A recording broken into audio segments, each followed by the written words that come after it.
Angelo, Leo, ladies and gentlemen, my man, thank you so much for being here. We got a lot to get into today, so I don't want to waste too much time. But first and foremost, I'll say I saw you were at the Zuffa boxing event last night. Yeah, it was. I was. It was a great night of boxing. Lyle did his thing. He got his lick back, and yeah, it was a lot of fun. Yeah, man. Yeah, that was awesome. There's so much stuff you could even get into about like Zuffa itself. I mean, dude, I could do like a whole episode just talking about it, how interesting that stuff is. Yeah, But yeah, man. You're in Las Vegas, so right? Because that's where the fight was. correct. Yeah. Okay, okay. And you split time between Albuquerque and Las Vegas? No, actually, Albuquerque is my hometown, but I live here in Las Vegas. Oh, okay, okay. So Yeah, yeah. you do all your training camps and everything in Las Vegas? For the most part, yeah. For the most part. Okay, okay. And so real quick, I'll say before we get into the nitty-gritty of everything, tell me about your upbringing kind of in you said you're from Albuquerque, like your whole hmm life? Yeah, pretty much up until I want to say 16. Then we moved to LA, and I stayed there for about 3 years, and then we moved back to New Mexico. Stayed there for about 5 years, and then I moved to Vegas. And Okay. I've been out here since 2017. Okay, awesome. Yeah. So you okay, that's a little bit of moving around. Now you are pretty Mexican, strictly Mexican heritage? Pretty much, yeah, pretty much. My dad is, he's born in Mexico. My mom is born in New Mexico, but she's, Hispanic. Okay. Yeah. Yeah. Yeah. You guys got a very strong boxing lineage, especially in your division, ranging kind of from that 122 to 130 weight classes. When you were coming up, how big was that influence on you in your career? As far as like the fighters from New Mexico. Yeah, yeah, yeah. Just hey, were you watching any Mexican fighters coming up in that specific Oh, weight oh class? yeah, for sure, for sure. You had fighters like Oscar De La Hoya was probably the main one Of coming up course. in my era. Oscar De La Hoya, you had the featherweights were hot at the time. Uh, Barrera, Morales, Marquez, all those guys. Um, and then also you had a lot of the other contenders, and not so well known Mexican American fighters. I mean, I can name a lot of them, but for the most part, the main one was probably Oscar De La Hoya, Fernando Vargas. Yeah, yeah. And out of all those guys, what kind of did you take anything, any aspects of their game that you can still see in yourself today? Oh yeah, for sure, for sure. I mean, I do have a good left hook, right? Yeah. And so does Oscar De La Hoya. I have a good body shot. So does Barrera, Marco Antonio Barrera and all those guys. So I think a lot of my influence is from those fighters, from growing up watching those fighters. Yeah, yeah, and man, even this division, oh man, like I said, I kind of wanted to ease into everything, but honestly, it's just so hard because there's so much stuff we can get into. Yeah. So I'll kind of just get right into it. Honestly, as far as the unification goes, that Espinoza fight would be humongous. Like talk about both Mexican heritage. It was kind of being teased for the Canelo Mobility undercard Mhm. for that Mexican Independence, I think it was weekend. Um, it doesn't seem like that might happen now. What do you have any news regarding that potential matchup? No, not that I've heard of, I know it was just a lot of hearsay, like you said, a lot of rumors going around that we're gonna fight, but I never got like an official contract from his team or anything like that, or neither did my promoter or manager get a official contract. It was just circulating around the internet that we were gonna fight, which I'm not opposed to. I like that fight. It's a great matchup. I think I'll bring a lot of fight fans to the fight. And yeah, I want them all. I want whoever comes my way first. If it's Espinosa, if it's Shushu, Figueroa, any of those guys. I'm with all the smoke. Yeah, yeah. The Figueroa fight would be super cool too because you both, of course, fought Fulton. Both lost to Fulton. That was Mhm. the only loss of your career to this day. I had him on, and look, man, I'm obviously all credit to him. I'm not saying he caught lightning in a bottle. I think he is a good fighter, but that stretch of time, he was the dominant fighter. Kind of in boxing, he was up there. I would say one of those names that just seemed unstoppable. I know he's probably staying at 130. So would maybe a potential matchup with him at 130 be more important to you right now? Maybe trying to make a campaign at that, or do you want to stay at 126? I felt good at 126. I felt good at 126. I have the title at 126. And I think there is some bigger fights right now at the moment with another one of these champions or anyone in the featherweight division, because right now the featherweight division is a hot division. A fight with Fulton would be great. It'd be more of a personal matchup though, for me anyways.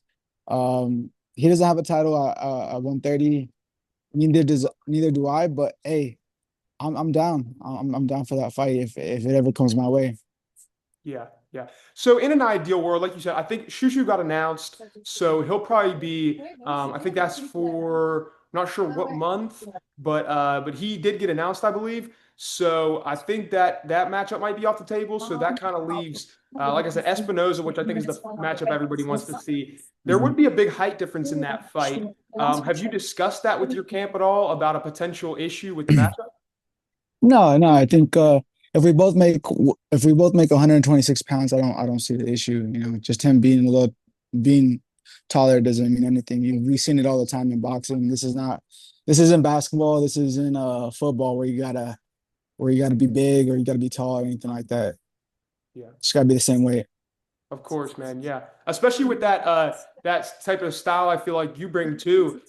Bringing the fight to him would actually work in your favor. I think getting inside, landing those body shots, landing those hooks, those check hooks. But yeah, man. So kind of moving on as well, but still at this division, there's been a lot of hot talk all over the internet about the division is too broken up right now. I think what everybody is kind of theorizing is that a lot of these guys are trying to call for the Inoue fight, whereas Yeah. it would be best if somebody just unified it, and then they would increase their chances because I think he's already locked up pretty much for the next two fights.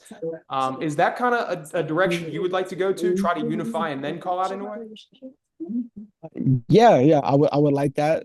That'd be the ideal way to go. But if he moves up to 126, if he decides to move up to 126 here soon, we can make that fight happen as well. I know they're he's gonna be fighting Bam Rodriguez, I believe, in Yeah, February. yeah. So I think after that, maybe if he goes to 126, then we could make it happen, regardless if I'm unified or not. I mean, Okay, that's interesting. See, a lot of people, and I thought so as well too, because he has these next two. They're really saying the next one after Bam is going to be a humongous fight. So a lot of people were saying that the whoever he fights at 126, if he decides to move up, which his camp said they didn't want him to, but if he does move up, they said that the challenger would have to be a unified champ for him to take the fight. Um, mm, so that's what I've been hearing. As far as that's concerned. How quickly would you? Well, okay, well, I'll even say this: the year-long layoff, right? Not your fault. Two fights got canceled. Um, do you think that in the position you're at now, you could fight him without unifying those belts, or do you think you'd want to unify them first? uh, hmm. I would like to unify, it brings a lot more fight fans to the table. A lot more people will know who I am. Um, but if they decide, they want to move up to 126 and fight one of these champions about that are probably not unified yet, uh, we can make it happen. Yeah, yeah. And ideally, I know you said you could go at anybody. Ideally, is there one specific guy in your mind in this weight class that you feel like makes the most sense that you'd like to see happen? It's a toss up. I'm it's either Shusha or Espinosa. It's really just a toss up because we can make either of those fights happen. They're both signed with Top Rank, I believe. And Top Rank, I have a good relationship with Top Rank, co-promoted with them. So I think either one of them we can make happen for the right dollar amount. Yeah, yeah, makes sense. And speaking of dollar amount, your last fight did get canceled, but you still got the 150K payout. No, I didn't. I didn't. Oh, you didn't? We're still working on that. We're still working on that as far as my knowledge. I still haven't got paid, so I got my attorneys onto that. Okay. Okay, that's interesting. So, I kind of want to. I wanted to get into the first one. Yeah, I guess I'll just do that. So the first cancel bout, right? Just for people that don't know, your last fight was at the end of May 2025, correct? Yeah, yeah. Okay. So, title defense, of course, successful in it. And then your next scheduled bout was a voluntary title defense. And and yeah, and so they said, look, he's past the window for the voluntary title defense. Scrap it. He's got to fight us first. Yeah. And so you took that fight, but then he missed weight after making you scrap the previous fight. So and you said, look, if the belt's not on the line, I'm not fighting. Going through two back-to-back camps like that, what was the decision ultimately? Was it your decision? Was it your team's decision to say, hey, we're not taking this fight? It was basically my team's decision, all of us, were in agreement that it'd be best if we did it because we already been through that situation already where we fought an overweight fighter, and stuff like that. And it makes a difference, So why are we gonna jeopardize, you know, a fight like this when we could just move on to the next? He didn't make weight. It's not my fault. That's it. That's on him. It falls on him. So he didn't make weight. That's on him. And we move on to the next one. Yeah. Yeah, blown opportunity 100% because again, like I said, it's a little bit tougher. Or was it tougher for you because they made you scrap that last fight? Was it tougher to make that decision to not take the fight? Well, the scrap fight, my voluntary wasn't a full camp yet. It was still in negotiations, so we didn't have a full blown camp for that fight. Yeah, it was just I was supposed to fight Lorato Damini, but it was there was a scheduled date, but it kept falling out. So that's when we had to fight Aleem, and but we never had a full legitimate camp that first voluntary. Okay, okay. Had you started your camp a little bit, or were you not even started yet? I was training, but I didn't start camp. Okay. Yeah, yeah. So as far as like, I think, of course, it does suck going through a camp, going through the build up to a camp, even just to have a fight kind of scrapped. But it can also work in your favor a little bit because I look at it like, look, he's had this year-long layoff, but he's kind of had a camp in the beginning of Yeah. one. So it's Yeah. not, so it's not like you're completely just ring rust, completely off. Yeah. Yeah. So what's your take on that? I mean, honestly, ring rust is really up to the fighter. It's up to the fighter and who it is. If you had a year layoff is a lot different for a year layoff for a fighter who hasn't trained in a year. Mm. He's just doing his thing and living up life. That's different than a fighter that's been in the gym, been sparring, been training, and that's what exactly I've been doing. I've been in the gym, I've been sparring. Um, Before I got signed with Pro Box, I had like almost it was a year and a half layoff since I fought Alameda, and then I fought on Pro Box in 2023. All that time, it was a year and a half layoff. All that time, I was still in the gym. I was still training, and you hear the commentators in that fight when I fought my first fight on Pro Box. You hear him say like Leo looks like he don't have no ring rust at all. Like he looks like he just got back into it. And yeah, so it's all about how the fighter, how he takes care of his body, and how he if he's sparring and if he's disciplined and stuff like that. So yeah. Yeah. And you look pretty good right now. So are you somebody that really maintains your weight, stays disciplined, even in these longer off sessions, I guess? Yeah, I'd say so. I'd say so. I mean, I'm always in the gym. I'm always running. Uh, I don't really take a lot of days off after I fight. I take maybe 10 days or 2 weeks at the most. But other than that, I'm right back to the gym, training, staying in shape, maintaining. Yeah, yeah. And man, like I know this Inoue fight is obviously a strong possibility once those belts do get unified. I believe they will within this next year. which may Mhm. be an unpopular opinion because they haven't been unified in a very long time. Yeah. But I think that especially with the Zuffa boxing competition, they're going to try to get these fights get made. So I think that Inoue fight is a huge possibility. But I do have to ask, with everything going how it's going, I know this can be a little frustrating. Would you ever eye maybe a contract with Zuffa at some point? You know, Zuffa is doing a thing. It seems like they're growing very fast. Right now I'm in contracts with ProBox and co-promoted with Top Rank. So once, I still got some time with them. So once that, expires, we'll see what's on the top. We'll see what's on the table. Maybe there's another contract with Top Rank, maybe there's a contract with Zuffa, so only time will tell. Yeah, of course. And now I'm not familiar, so if you could explain to me and anybody who's not familiar, how does I know how like the UFC works, I know how Zuffa works. How does Mhm. it work with these promotions in boxing? Do they sign you to like multiple fight deals? How does that work?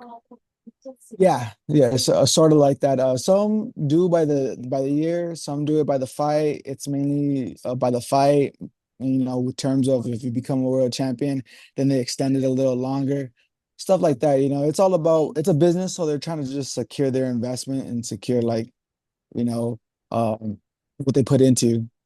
Yeah, yeah, it makes sense. Like I said, the reason I asked the Zuffa question, of course, is just because, like I said, it can be frustrating with these so many different promotions, so many different belts, unifying things. There's so Mhm. much politics in any sport, but especially boxing. So a lot of guys, I think, are going to start flocking to Zuffa maybe to get that. Guys that want the smoke, guys that aren't afraid. Yeah. They want to fight the best guy. So yeah, man. But hey, before we kind of get into the final piece of this, I want to throw it back a little bit to some of your other big fights. So like I said, that Stephen Fulton fight, it was because I talked with him a little bit about it. Mhm. It was originally scheduled for August 2020, and there was the COVID situation. So you're not a stranger to these bouts being canceled, bouts being rescheduled. Yeah. So how was it? Do you think that had an effect on your ultimate performance going into that fight? I think so in a way it did. You know, I was supposed to fight. In boxing, it's all about timing. You see what happened last night with Rayo and De Los Santos. It's all about timing in this sport. So, you know, you never know what could have happened in August, rather than January. And not to mention, I did have COVID six weeks before that fight. I got better. I felt like I was good to fight. I took the fight, and it didn't go in my favor. But it's all about timing in boxing. Yeah, yeah. And were you training through the COVID? I was training through it. I was training through it, but like they said, that COVID, it hits the lungs. You don't feel it at first, but there was a bunch of stuff going on, a bunch of theories of what was going on with the whole the COVID deal. So it could have been that. Also I was a lot less mature back in the day. I was young, you know, and I've grown a lot since that fight. I've grown as a person and as a fighter. Okay, okay. And so you said, well, first I want to say you said theories about the COVID. So are you mean like conspiracy theories or just like I'll just like they were saying like yeah, it affects affects the lungs, it affects this, it affects that, stuff like that. okay, yeah, yeah, because there's a whole like rabbit hole with that stuff. I didn't know if that's what you were trying to get into, but that's Yeah. funny. But yeah, yeah, there's a whole thing with that. But as far as COVID, man, that was such a wild time because people were still putting on fights, like stuff was getting Yeah. tossed up, and it was crazy. But yeah, you mentioned the lungs, and I did want to ask this too before I get into the final piece. You obviously grew up, were training in New Mexico. That's at elevation. So do you still try to, I know you're in Las Vegas, you say for a lot of your training camps. Do you try to like get to a place of elevation for some of your training camps? Because I know that makes a big difference. Yes, I do. Sorry, I'm getting a call right now. No worries. Yeah, yeah, my last three camps were in elevation. Other than that, though, we've always held our camps either in New Mexico, or when I used to live out there in New Mexico, we would hold them there, or I hold them here in Las Vegas. But my Okay. last two camps have been in elevation. Okay, yeah. And but you grew up training. How old were you when you really started taking boxing serious? About 9 years old. About Oh, 9 years wow, old. okay. Yeah, So yeah, so yeah. you had a lot of you probably built your engine, your cardio engine really well, training at elevation, from that time. Yeah, yeah, I'm from Albuquerque, so the elevation there is like it's 5,000. It's a mile high city, same as Denver. Um, but yeah, I've always, always took my conditioning very serious. Yeah, that's it. So what is your workout kind of looking like right now while you're kind of waiting for fights to be made? So we're just staying, we're just maintaining, working on things, fine tuning, you know, skills or refining some things and stuff like that. It's just taking advantage of the whole situation right now as I'm not fighting, and staying in the gym, staying in the gym, staying active, sparring here and there. But for the most part, we're just tweaking some things and fine tuning. Yeah, do you like spar a lot just to get that cardio in? Yeah, that's one thing that we do. That's mainly for camp and all that. Okay. Yeah, you save that for camp. I know, like I said, a lot of guys leave their best rounds in the ring. So Yeah. some guys, especially when they get to like, you're at a point where you fought a lot of title fights. Some guys say it's actually more beneficial to not spar as much because you already have that experience. So I don't know what your take on that is. If you like to spar or if you've kind of dialed it back a little bit now. Yeah, I like to spar, typically me, I like to spar a lot, and I think I can handle it. But it's different strokes for different folks, Yeah. There's some fighters I know that don't spar 2 weeks prior to the fight. There's some that I've known spar the week of the fight, and you still come out victorious. So it just all depends on the fighter. Your trainer, your team got to know who you are. You got to know yourself, and you guys have to come in agreement with everything and work together as a team. Yeah. And last thing before I finally finish up here, well, last two things. First, you're from Albuquerque. How Yeah. often are you going back there? I try to go back as much as possible, typically on average, I go maybe 6 times, 6 times at 6 times a year. I got family out there. I got my grandma out there. She's getting a little older, so I like to visit her as much as possible. Okay. And the reason I asked that is because Johnny Bones Jones, he's out there. He lives out there, trains a lot. I didn't know if you Yeah, ever crossed paths with him. we did actually. At the time I was really young. I was probably like 19, 18, 19 years old. But I used to bus at this one restaurant called Frontier, and he walked in, and I seen all the other bussers, like my coworkers were like, "Oh, that's John Bones Jones. That's John Bones Jones." And I'm not a big, I don't really watch UFC like that. So I was like, but I think I've heard of him, and I was like, "Oh yeah, that is him." And he was cool. I mean, he was like real, chill, mellow guy. Sat down, ate his food and all that, and then he left the coworkers a pretty hefty tip. Yeah. My coworkers a pretty hefty tip. Yeah. That's awesome. That's funny that that's how I didn't know if you like it was in the gym or something. That's funny how that's how you cross paths with him. No, no. I know what Jimmy trains at, and I know where it's at, but no, I've never seen him like that at the gym. Okay, that's funny. That's funny. And this very last thing I'll say, gotta ask it before we get off here Mhm. is Jaron Ennis fight. Man, and I'm sure you watched that. What were your thoughts on that? Oh man, that was a great fight. I would have to say that's either maybe not fight of the year, but round three. Three was probably round of the year. Yeah, my hats off to both fighters. A lot of people kind of knew the outcome of it. Boots was gonna go in there and win, but you got to tip your hat off to Zayas, man. He's 23 years old, unified champion, and he went for all the smoke. So shout out to Zayas for taking that fight when he didn't really have to. Boots, Boots proved why he's pound for pound one of the best, and yeah, I'm excited to see what's in store for both of those fighters in the future. Dude, absolutely banger match.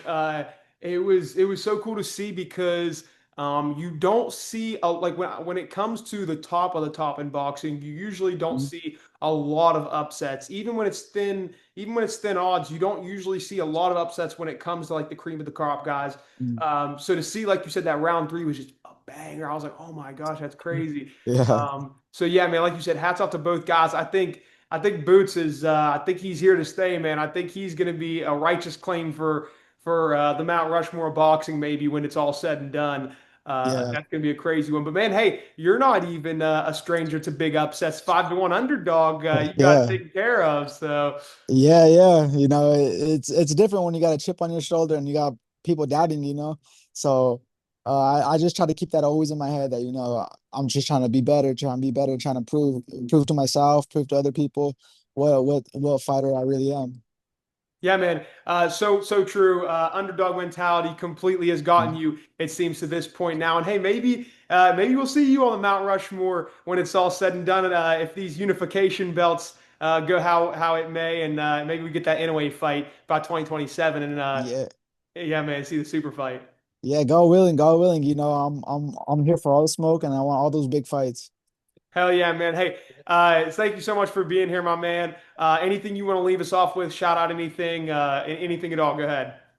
No, just I appreciate all my supporters, appreciate all my fans, for tuning in to my fights and uh stay tuned for my next fight. It's gonna be a banger. All right, hey, world champion Angelo Leo, ladies and gentlemen, Angelo, thank you so much for coming on, my man. All right, thank you for having me.